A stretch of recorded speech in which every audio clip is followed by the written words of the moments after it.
Ladies and gentlemen, this is Ruddy to the rescue. Please welcome CEO of Newsmax, Christopher Ruddy, and your moderator, co-host of CPAC Now, Mercedes Schlapp.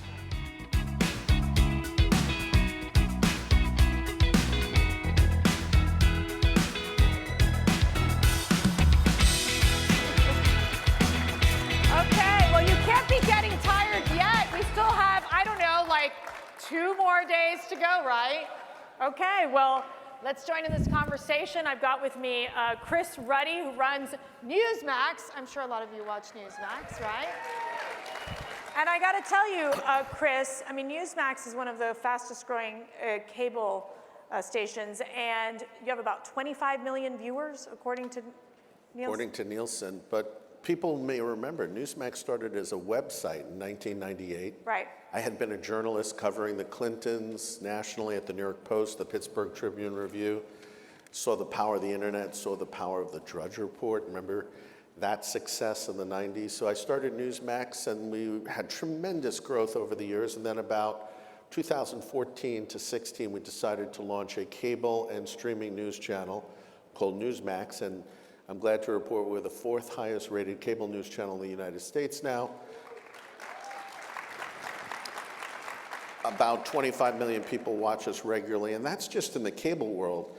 People forget 45 million homes have disconnected from cable. They don't watch Fox or CNN anymore. They can't. They don't get it. And they're on these devices like Samsung and Pluto and Xumo. So we're, for the moment, on both. Eventually, we're going to have 2 channels, Newsmax 1 and Newsmax 2. But it's been a very exciting, and it's really not our brilliance, it's the fact the American people want more choices in news. Right. Well, you're talking about more choices in news, but we've run it.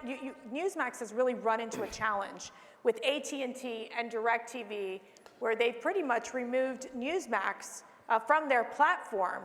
Tell us what's the status of this? Is there going to be progress being made in this area? Well, I hope so. You know, it was a little bit of shock to us because we've been around for over 5 years now. We're on every major cable system. Last year, we renewed with hundreds of cable systems, including Dish and Verizon. And then DirecTV, we could not come to agreement. They removed us on January 24th. We went dark on 13 million homes. They're a huge market share player. Now, as you know, AT&T owns a significant portion of DirecTV, and they had removed the One America channel last year. A popular conservative channel, didn't have the ratings we had, but very popular. And our view was that it was censorship. Now, they say very differently that it wasn't, that they want more conservative voices. They've added a conservative commentary channel. When we heard that, we said, great, that's good, have more voices. The nice thing is, about 2 weeks ago, they announced that they would consider bringing Newsmax back on, and they are working, I think, to that end. We're hopeful that we can come to some agreement. It's not for sure, but I think both parties would like to do it, and I think it would be a great testament to them and the diversity of voices that they're having. That's right. Because there's a lot of left-leaning channels on DirecTV. Don't you think DirecTV should reinstate Newsmax? I mean, I think it's a no-brainer. CPAC got involved in this fight as well in sending a letter to AT&T and DirecTV and the board basically saying, look, don't silent conservatives. We need more diversity in terms of our content. The liberals and the left basically own everything in the media world. And if you look at not just DirecTV, but most cable systems, they're by any number, at least a dozen, 2 dozen liberal news and information channels. Even the comedy channel is liberal news for millennials. Kids believe that it's news when they tune in. And now they're down to just Fox News as a news channel. And Fox, in my mind, has been good, but we can't rely. Why should the left have so many news choices, but conservatives only have 1? Yeah. And Fox, let's admit it, is changing. And it's good to have more voices. And I think Newsmax plays a very critical role in offering those. I think it's healthy, and people should have more options. This is what American consumers deserve. When we talk about censorship involving conservatives, how serious do you think it is, especially when you're looking at the big tech world, and in essence, where many conservatives feel like their voices are not being heard? We are in a like 1 minute to midnight situation in this country where voices and conservative voices are being closed down. I saw it right after the 20 election. Big tech, people don't realize how incredibly powerful big tech has become. It has become so powerful because of a law Congress passed in '96 when the internet was very small, the Communications Decency Act, and it had a rule called Section 230. And basically, it gives social media and these big companies like Google the ability to mint money because those companies are excluded from lawsuits. You're not excluded from lawsuits, I'm not. None of you are. But imagine you had a company where you could basically do anything and be immune from lawsuits. It gave them the ability to make tremendous profits. These companies are now they're bigger than most countries in terms of GDP when they're compared to GDP. They're so powerful now, I feel they have a lock grip in Washington. It's very hard to have any controls against them. And we saw systematically how they closed down conservatives on issues relating to the 20 election, COVID. Climate change, transgender issues. Now, Newsmax's view is we want to have both sides. They don't even want to have a discussion on these issues at big tech. I'll give you an example. In 2021, we had a story, an interview with Rand Paul, and Rand Paul said, I'm a medical doctor. I don't believe that masks are effective in combating COVID. The scientific evidence actually supports his view that there's limited effectiveness. YouTube banned us for 7 days, and they said they would permanently ban us if we ever did one more mistake like that. He's a medical doctor, he's a US senator, and he had an opinion that had some scientific evidence. Right. Why? They're supposed to be a neutral platform, not a publisher. They act like a publisher, they should be treated like a publisher. 230 should be eliminated. I hope the Supreme Court.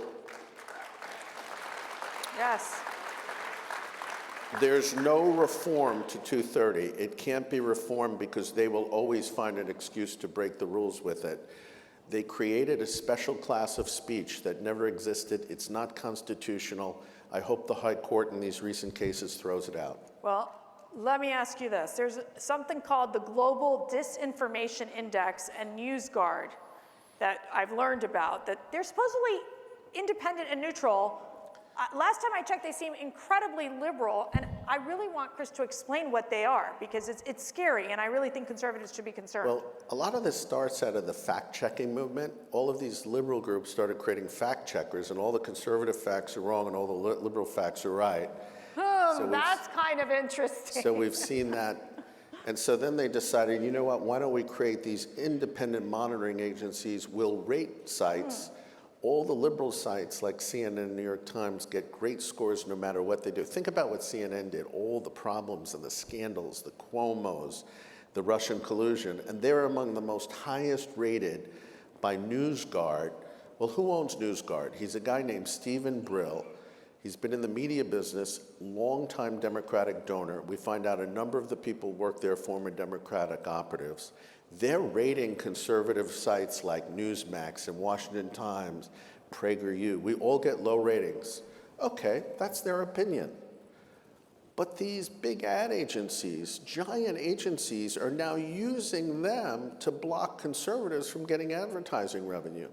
GDI did the same thing. And we're also finding out now that the State Department, the Defense Department, we're funding these groups. You are funding these liberal rating groups.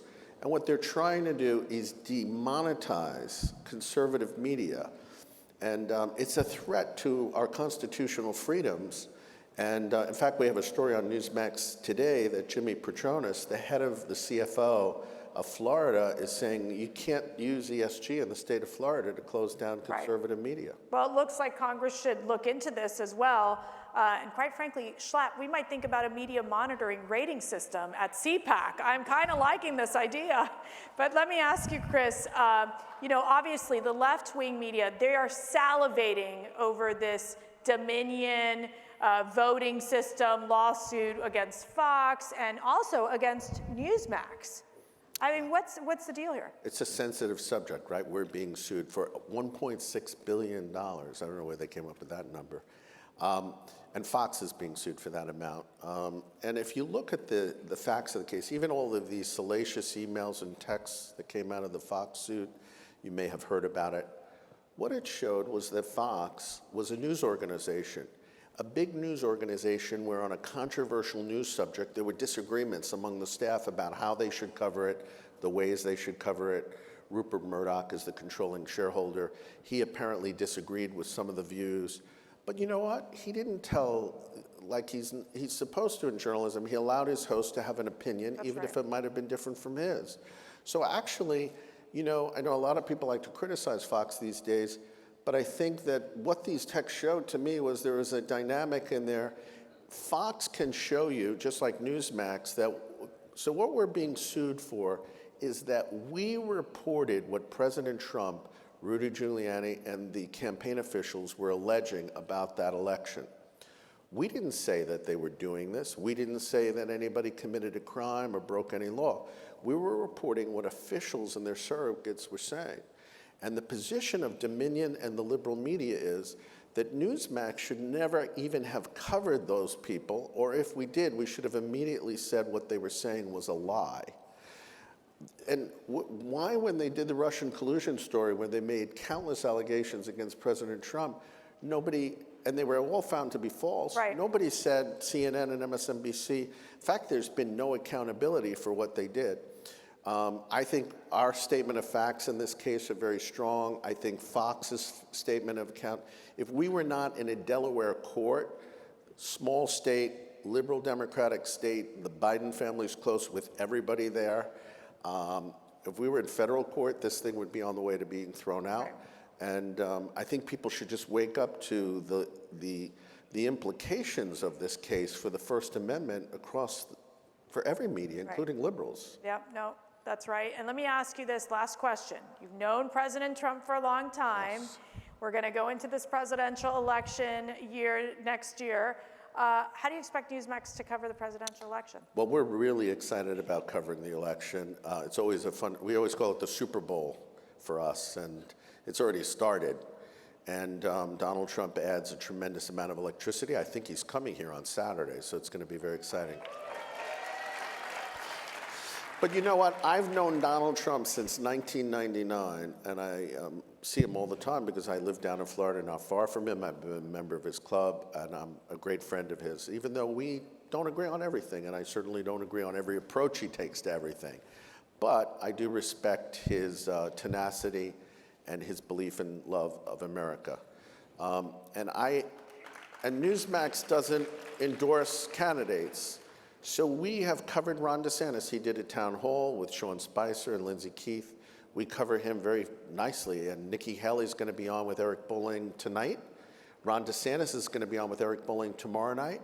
So our view, where I differ than even from Fox, is I believe Newsmax is an open platform that we should allow you, the American people, to make the decisions about candidates.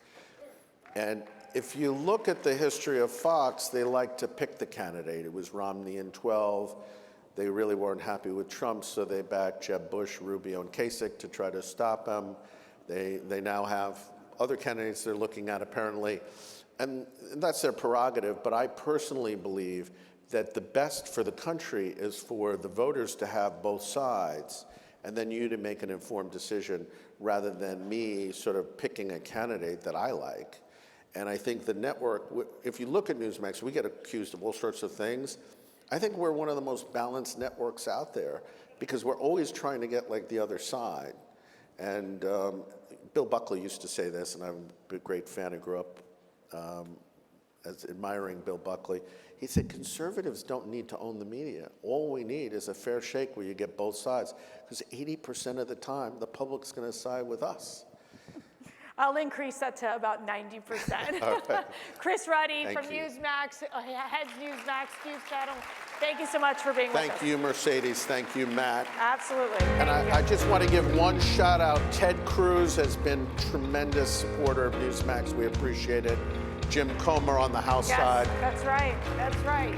Thank you. Thank you all.